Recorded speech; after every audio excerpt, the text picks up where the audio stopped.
3 of the Best Picture nominees landed in my top 10. You ready? Let's do this. Top 10 favorite movies of 2017 right now. Welcome back to the final of the Fave 41 videos for 2017. So excited to get to the best, my favorite. Oops, I said the best. They're not the best, they're my favorites. I'll make that very clear. These are the 10 most favorite movies of mine for 2017. Excited. I think there's still some surprises left here. Let's get into it, and we'll start with number 10. We'll start off with a surprise. Only the Brave, really, in your top 10 of the year?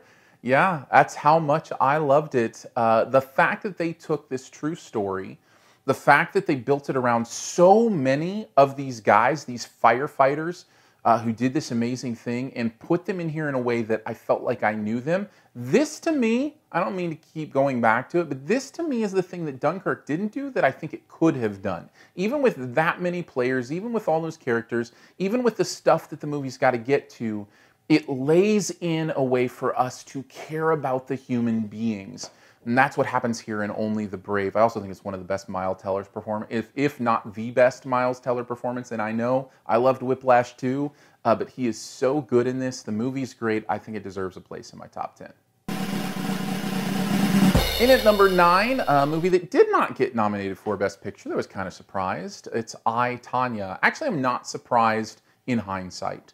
There's a lot going around about the authenticity and I should say the accuracy of this movie, dealing with Tonya Harding, giving her a little bit of a pass on the things that happened or leaving it up to interpretation when a lot of people think it was pretty evident that she did. I get that. Still, watching this movie, it's an incredible balancing act they do between being over the top and almost satirical and also giving truth and authenticity to the actual events of what happened in this situation.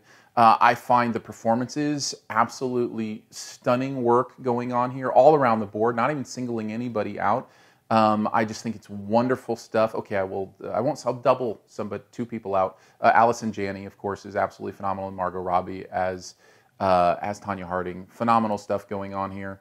Great performances, great movie, and definitely a look into that story that I didn't think I needed and didn't think I would ever get.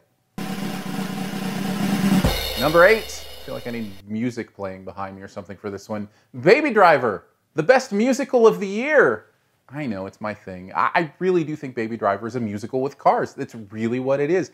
Beyond the fact that I love the musicality of this movie, the way it plays with, words on walls while people are strutting.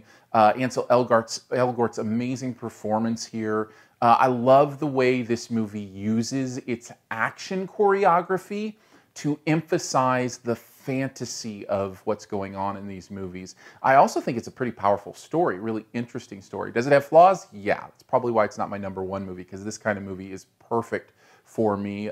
There are some flaws here, especially dealing with the women characters I didn't think were realized in a way that they could have been. And I think there's some character changes in this movie that happen too quickly and too easily. Still, it's such a fun watch, which is why it lands so high on my favorites list. In at number 7, one of the Oscar contenders, it is Get Out, Elaine from Seinfeld's favorite movie. I absolutely adore this movie, just like so many people do. And in a year of movies that are also metaphors and symbolism, this is one of the best. The things that Jordan Peele does with the symbolism here, as simple as picking cotton out of the chair and to use it, to block. It's just, there are things that happen here that are so nuanced and beautiful that you can tell the intelligence that went into this movie. Plus the performances are great. There are funny moments. There are interesting moments. It's about something that is valuable and important to hear and to listen to and to start to understand.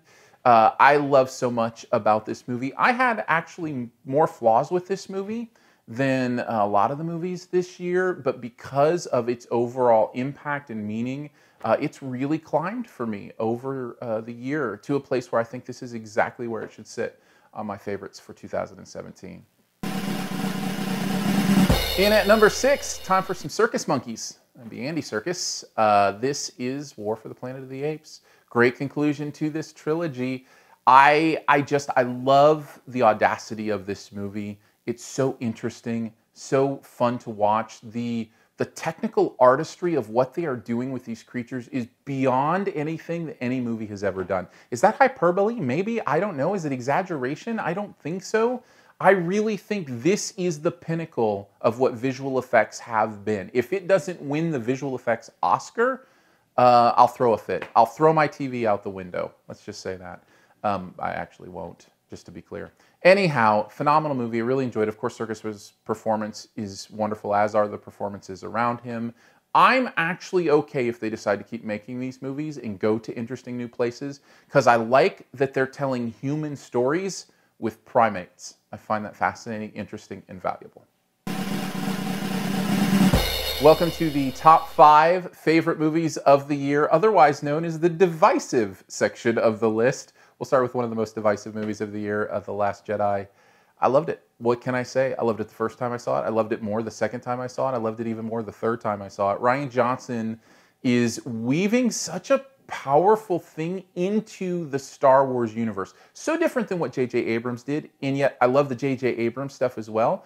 But he is doing popcorn nostalgia in a lot of ways, which I loved. But Rian Johnson is going, no, I'm going to make a serious movie with this stuff. What I'm going to do is I'm going to tell character stories about growing up, about what it means to mature. I'm going to be willing to go out on a limb with some of this stuff.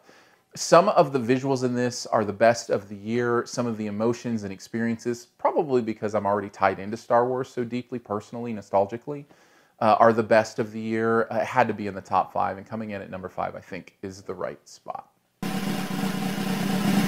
Continuing the divisive theme, let's talk about Blade Runner 2049, in at number 4. My 4th favorite movie of the year. This was one of those theater experiences where I just walked out going, what just happened? I loved the experience of this movie, the beauty, the colors, the artistry. Denis Villeneuve is so confident with what he's doing as a director. I remember in Arrival watching some of his establishing shots that just go on forever, but it engages you in an interesting way. Same thing here. So much space in this movie, which, by the way, is why a lot of people don't like it. But it worked for me, especially on the big screen. And I do wonder if that's part of it. Watching some of it on my TV once it was out on Blu-ray was a little bit different. And there are many movies this year I think people are going to be kicking themselves for not seeing in the theater with that sound, with that screen, and this might be one of them. Still, the performances are great. The way it tied into this character and the idea of what it means to be a replicant and the idea of AI and compassion for AI, all that stuff blew my mind. I really love this movie. I told you we were on a controversial run. Number 3 favorite movie of the year? Yeah, it's Phantom Thread. I did not see this coming. Really glad I finally got a chance to see it and put off doing this list until closer to the Oscars so I could really think about it. It's just a brilliant movie. Another metaphor movie. Do you get the sense that I like my metaphor movies? I loved what's going on here with Daniel Day-Lewis. I love what's going on here with the food metaphor. I love the performances all around. There's this incredible thing that happens in a movie like this where you know you're watching a very slow and steady story, and somehow your brain is still going a million miles an hour. I love that feeling. It's a very interesting juxtaposition, right? To see what's in front of you moving slow, but what's inside of you going fast. And The Phantom Thread, I think, nails that to perfection and has one of the most interesting finishes in movies this year. 2 left to go, and at number 2, my favorite of the Oscar-nominated movies this year, Lady Bird. That's right, if I were voting for the Oscars, I would vote Lady Bird. It's just a perfect film. It's just such a personal, great story from Greta Gerwig here. Also, Saoirse Ronan is magic. She's just magic. Put her in all the movies and let her be all the characters. It's just incredible what she's done in her very, very young career. So I am so excited to see what Saoirse Ronan does through her career because She is an American teenager here. She's a teenager from Sacramento, California here. I don't care what you tell me. I don't care. You can show me with her speaking in her thick brogue. I don't care. She's a teenager from Sacramento in this movie. Great performances. The dynamic between mom and daughter here feels so real. That opening scene is so incredible and just sets up the movie so perfectly for what it's going to tell you. The way it deals with her faith, the way it deals with her family, all the foundational things in her life that she's shunning and then figuring out where their importance is. All that is beautiful. It's wonderfully woven. Definitely my second favorite movie of the year. And we have arrived at the non-surprise, my favorite movie of the year. Of course, it's Coco. Pixar, when they do what they do it perfectly for me. The wall behind me speaks to my love of Pixarian greatness. Yeah, I'm biased. We all are. But going into Coco, I wasn't thinking it would be my favorite movie of the year. I thought, it's a Pixar movie. It'll probably make my top 10 if they do it well. But what blew me away for this one, and the reason it's my favorite, and I want to keep going back to it, the cultural experience of this movie was far beyond what I expected. The way it taught me about this culture, the way it lived in that culture, and at the same time gave me all the things I love about a great Pixar movie, the depth, the characters, the color, the beauty, some of the most beautiful things I saw on screen this year. It's a perfect story. It's perfect emotion. There's an emotional moment towards the end of this movie, and we talked about it before, that was the most perfect emotion I experienced in movies this year, because not only did it build emotion in me, it was the kind of emotion that felt so cathartic afterwards. I'm just a sucker for Pixar. I go in hoping that I love them, and I come out usually loving them. It is my favorite movie of 2017. Well, there you go. The Fave 41. Right there in front of you. Now you've got it all there. You can yell at me for the ones I didn't put on there. You can yell at me for the ones I did put on there. I love it. I love the conversation, although yelling probably not. Just go ahead and speak. Just speak at a normal volume. I think we'll do just fine. Let me know in the comments. Let me know on Twitter, Aaron Dicer, Aarondicer. Feel free to sub to the channel here on YouTube. Hit up the podcast. You can communicate there. SiftPop, SiftPop. And thank you to those who make this channel possible by supporting at patreon.com/yourmoviefriend. Just a heads up, 2018, it's already decided. My favorite movie of the year will be Annihilation or Black Panther. How is it that it's this early and I already have two contenders for favorite movie of the year? I'll let you know next year.